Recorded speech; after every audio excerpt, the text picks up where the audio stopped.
Hey guys, Paul McClain here. Welcome back to the Monday Morning Mindset Podcast. It's an honor and privilege every week for me to get on and join you. And I don't take it lightly. I intentionally sit back and prepare and think, how can I best serve you and serve you well? The goal and desire is that this week is better than last week, and that you can set yourself up to think at a higher level by plugging in and consuming some good stuff. And so before I get into it, let me just tell you this. Today, we're going to talk about the single biggest thing that will help you explode and hit your goals. You can say the single biggest thing. And so just trust me. Make sure to share this, like, subscribe, like get everything you can get today, because I promise you it's going to set you up for great success. And really what I want to do is kind of go back to me starting out in this business, right? Like the thing is this, after 18 years, there's a lot of setbacks, failures, trip ups, things that I wish I would have been, would have handled it differently.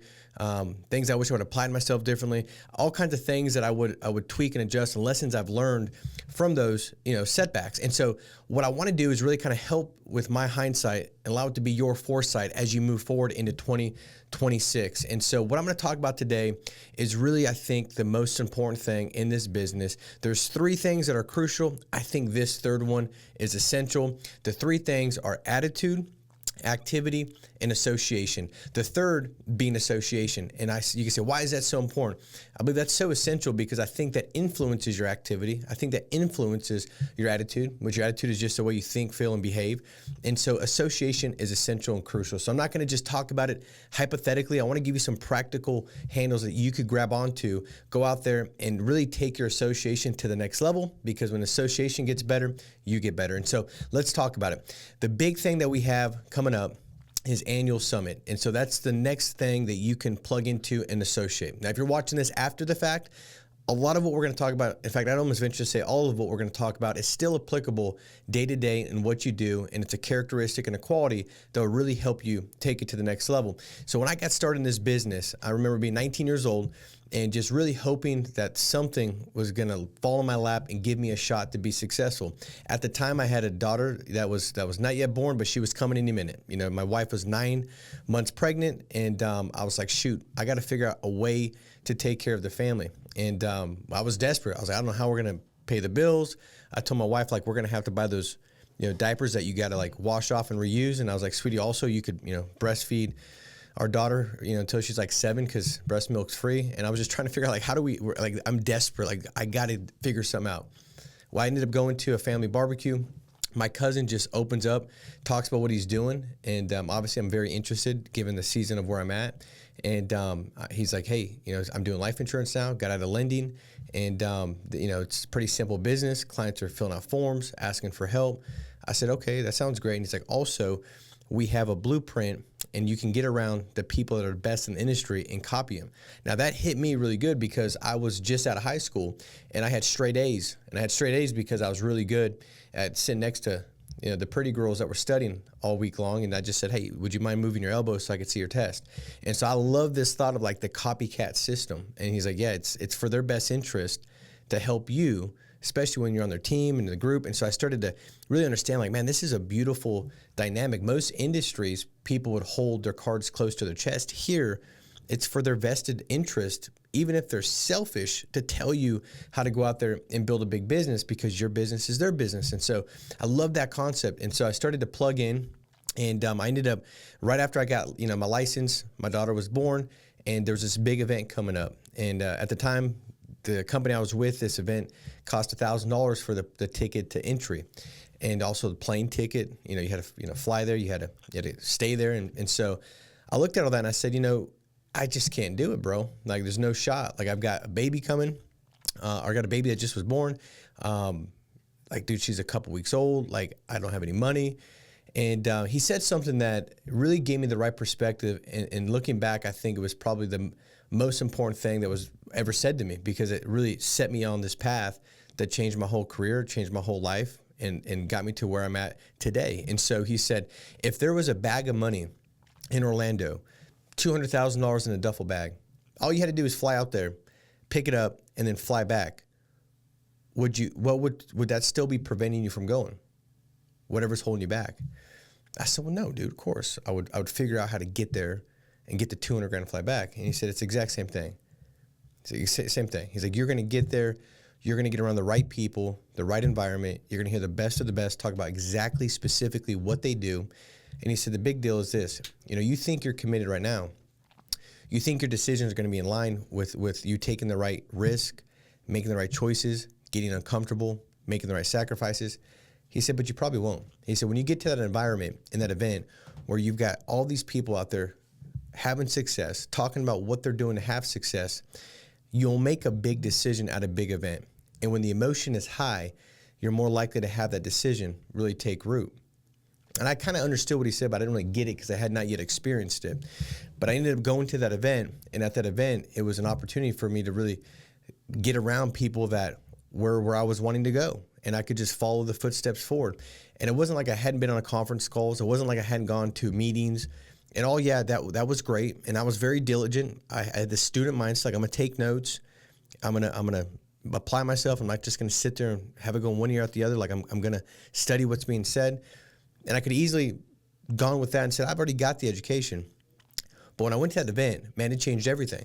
I heard all kinds of different feedback and advice. I heard people that had all kinds of different reasons and feelings like I had. I don't know if you've ever had those feelings where you just think like, man, maybe this is not going to work. Maybe this is for everybody, but not me. And I just feel like I'm not having the breakthrough. But then I hear somebody go up there and they talk about their story, about how they were struggling for this period of time. And then they just kept being persistent, and they persevered. They plugged around. They got, asked a bunch of questions. They started investing more into leads, and all of a sudden, boom, it popped. And I remember sitting there thinking like, well, maybe this is normal. Maybe this isn't a sign that this business isn't going to work. Maybe this is a sign that this business takes work, and it's going to reward those that persevere. And so I got out of that event, came back with notes and pages of notes, and it really shifted the way I thought. And what I found to be true is this. In order for you to get to a higher level in life, you got to get to a higher thought process. You can't get to a higher thought process unless you get exposed to one. And you typically won't substitute yours for the higher thought process unless it gets exposed to you so repeatedly where it becomes the one that just seems more familiar. Either that, or you get to a place where you just get sick and tired of being sick and tired, and through that great pain, you're like, all right, I'm going to do something different. I'll finally invest the right amount of leads. I'll finally get to the meetings. I'll finally make sure that I'm tracking my KPIs. I'll finally make sure I'm doing these things. For me, I don't know about you, I'd rather have that come through repetition of message. I'd rather that come from submersion. And so those 2 days, I was submerged, and so started rewiring the way I saw things. I remember having this thought process and thinking like, I'm just going to save my way to success.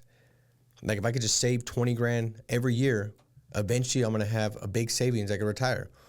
And I got around people that were just like, dude, you can't save your way to success. Like you got to invest your way to success. 20 grand in savings does nothing. You're better off putting it all back into leads, recruiters, and different, places that can help grow your business, that can help drive revenue, that can help build your business, because your business and that being fed and getting big enough, that's going to lead to financial freedom. Passive income and that being built is going to lead to financial freedom.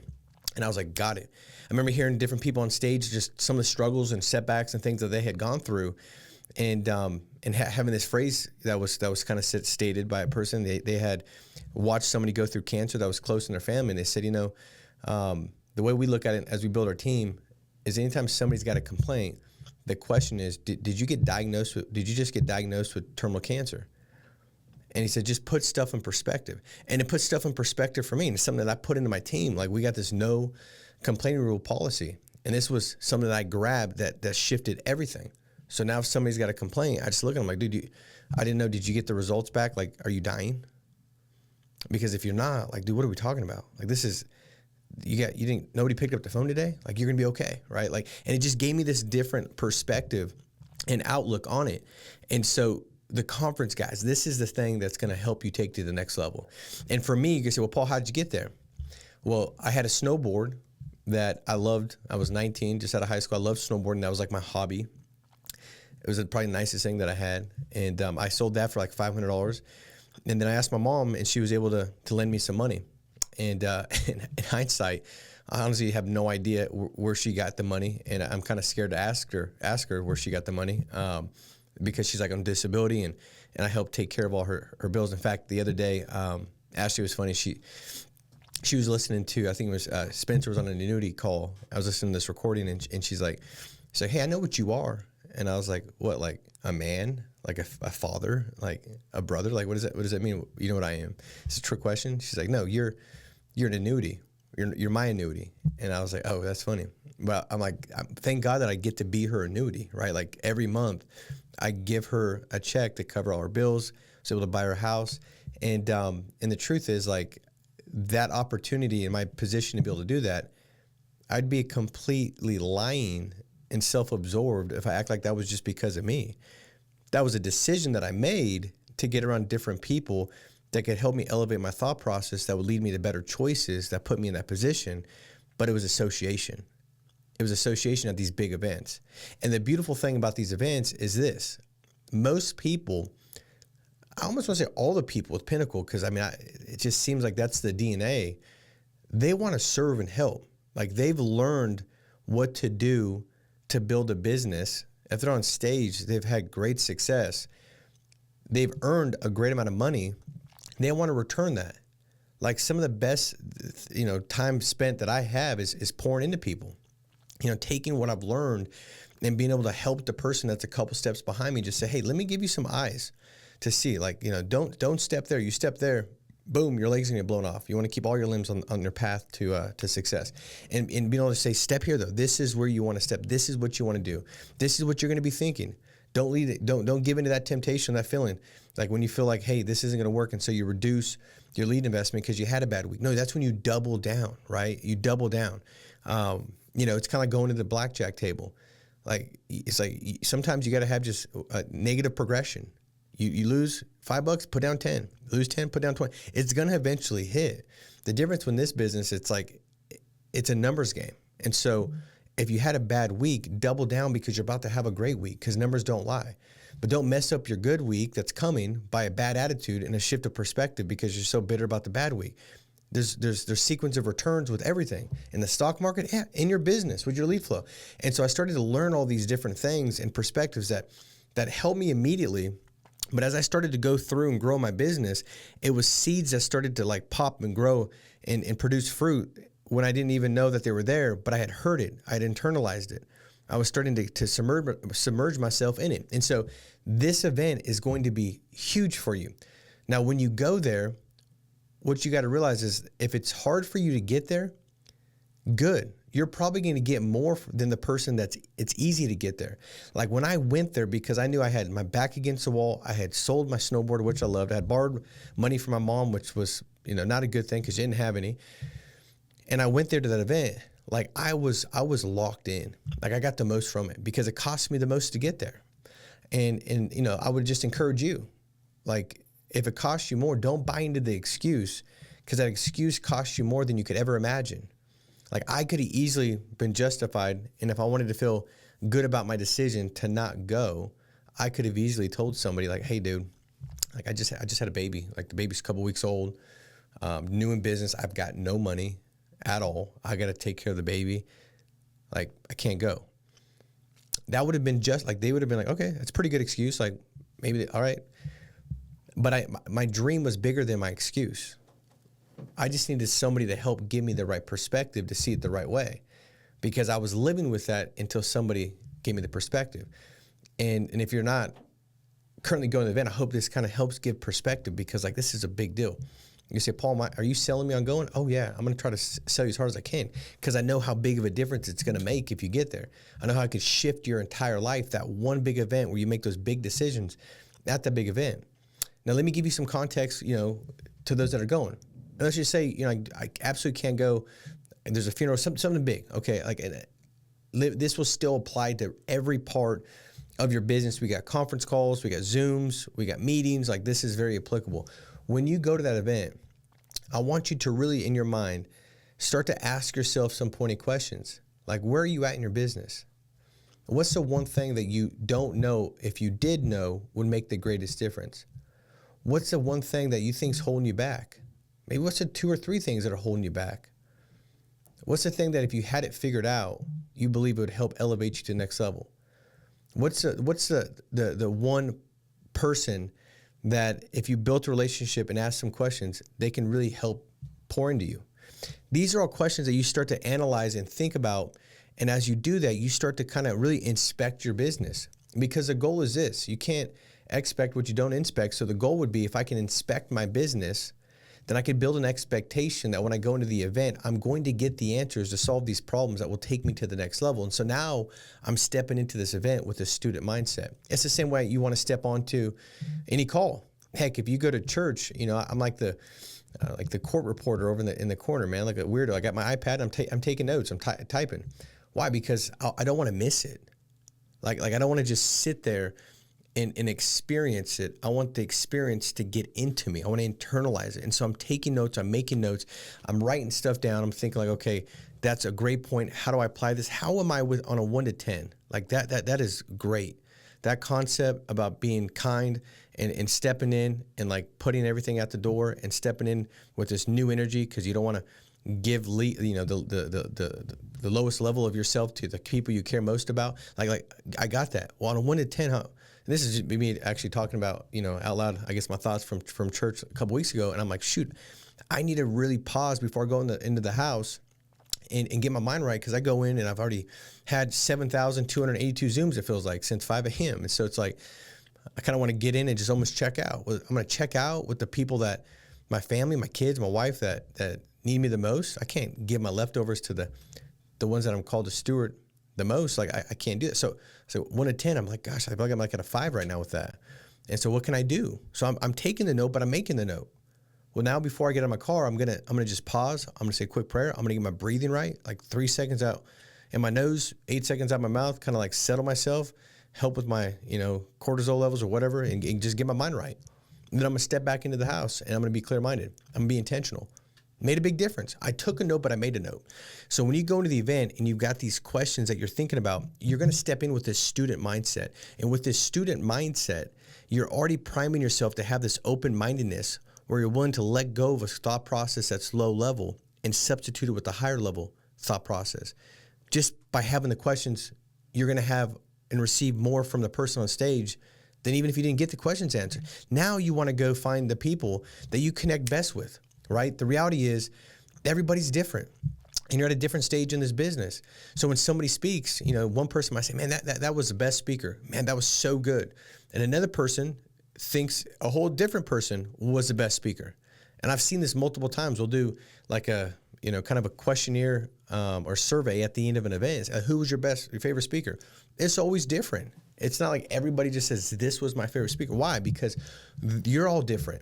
You're at a different stage in your business.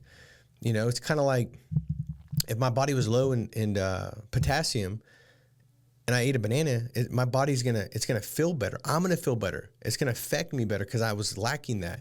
Well, if you're not lacking potassium, man, a banana ain't gonna hit you the same way. Maybe it's something else. So when you step in, you're gonna get fed, and you're gonna figure out, man, that person, what they said, God, that was what I needed.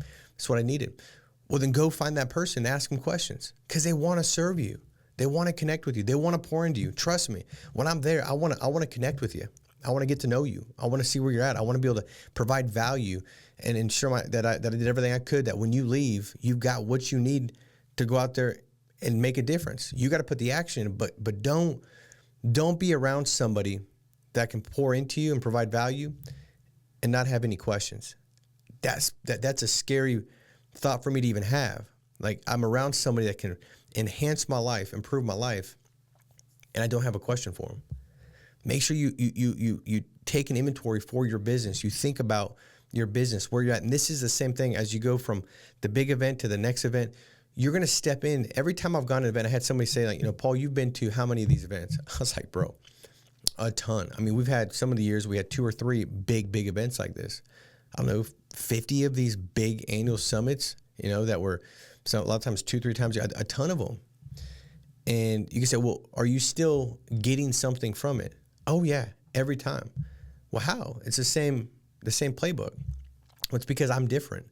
It's like kind of like if you go to church, this will make sense to you. Like you could hear the same message one year, then the next year, and you'll take something completely different from it. Well, why? Because the hope is you're different. And if you're different, you'll hear different because you're at a different stage, a different experience, a different perspective, a different stage in your life, right? It's kind of like they say if you've got, 5, like I got 5 kids, they're like, you're a different, each kid was raised by a different dad. And when I heard that, I was like, that's kind of like, what does that mean? Like, well, 5 kids could be raised in the same home, but they're raised with different parents because you're different. Like I was different when I was 19 years old raising Peyton than I am when I'm 38 years old raising Psalm. So they do, in fact, have a different dad. Same Paul McClain, I guess, the name, right? But like, I'm a different person completely. So they're technically raised with a different person. And the reality is like, the hope is you're getting different too. So every time you go to an event, you will hear it different. Now, if you hear it the same way, I remember going to a meeting and I only had it happen, I think one time, it was in Las Vegas. This guy's like, hey, he said, man, you fools talk about the same thing all the time. I said, we ain't the fools. You the fool that ain't learning or growing. That's why you hear it the same way every time. And that was the truth. Like and then if you ask him, he was doing the same thing over and over again. He was not doing anything different. What he was doing is just going to the meeting, trying to find something new to act like that's the reason why he wasn't successful. And now he's got the new thing and maybe he could do that thing. The reality is he wasn't doing anything that was being talked about. He wasn't growing. And so if you're taking action as you leave an event, you're going to grow, you're going to get better, you're going to change. As you go through the event, I'll give you a couple quick tips to take the most out of it when it comes to taking notes. Is I love this ACT method. I got it from John Maxwell years ago. I think it's a great way to ensure you extract all the value from it. The first is action. You know, what are you going to take action on? The second is change. What are you going to change about your business? And then the T is teach. Who do you need to teach what you just learned? Who needs to hear what you just heard? And so I would just tell you guys this. If you're on the fence getting to the event, get to the event. Like, hopefully this will kick you off the fence, because the only thing you get when you're sitting on the fence is like splinters in your butt. You know, they ain't no good, right? It's like, get off the fence. But like, just trust me with this. If you go to the event and 60 days later, you're like, that was a waste. Like, whatever it costs, I'll give you 5 times the amount. I've had that proposition for years and nobody's ever taken me up on it. In fact, I leave you with this. One of the things that I think is so important to do is, like, success leaves clues. And when you've got a group of people at a successful level, my question is, like, what are their commonalities? I just had this guy ask me this today. It was a great question. So what's the commonalities of the people that are the most successful in your business? Like, what characteristics, qualities, like, talk about that. It's a great question. The one thing I can tell you to be true is that the commonality with all the top people in the company, if you ask them, what was the biggest thing that helped your business explode? I don't know if I've ever heard a different answer than going to the annual summit. Going to that a big event where I made a big decision and it changed my business. And so this is your opportunity, guys. I'd get excited, build an expectation that as you come out of this event, man, your business is going to shift. Maybe it's already crushing it, but hey, let's not let complacency set in. Maybe this event gives you the fuel to set aside complacency as it's starting to creep in, and you go crank it to the next level because you've already got momentum. Whatever it is for you, this meeting is what's going to take you to the next level. This meeting is what's going to help you get to the next level. And the reality is this: perseverance, it's the insurance policy against success or against failure. Perseverance. If you just keep persevering, I've never seen a person that hasn't quit not eventually get to a high level here. On the other side of that, procrastination is the insurance policy against success. So the longer you wait to do something, the less likely you are to do it. By just getting there and setting casting that vote that says, hey, I'm committed, man. I'm already going. What that does is it starts to cast a vote for the next level you. And you're going to need a higher level identity to reach your high level goals. And so this is where you start saying, man, I am committed. I'm going to figure it out. I'm solution focused. I don't buy into excuses or complaining or whining or justification, man. I'm going to go out there and at all costs, I'm going to make this thing work. And so do it now. Don't delay. As you hop off, if you haven't got your ticket, get your ticket today. And I hope this served you well as far as just looking at association in the right lens and making sure as you go to meetings or on Zooms that you take everything association has to give you, because it's a great gift that we've got here in this industry with Pinnacle. But if you don't open up the gift, it doesn't provide you any value. So guys, we love you. Make it a big week. Stay strong. Stay steadfast. We'll see you next week. God bless you guys.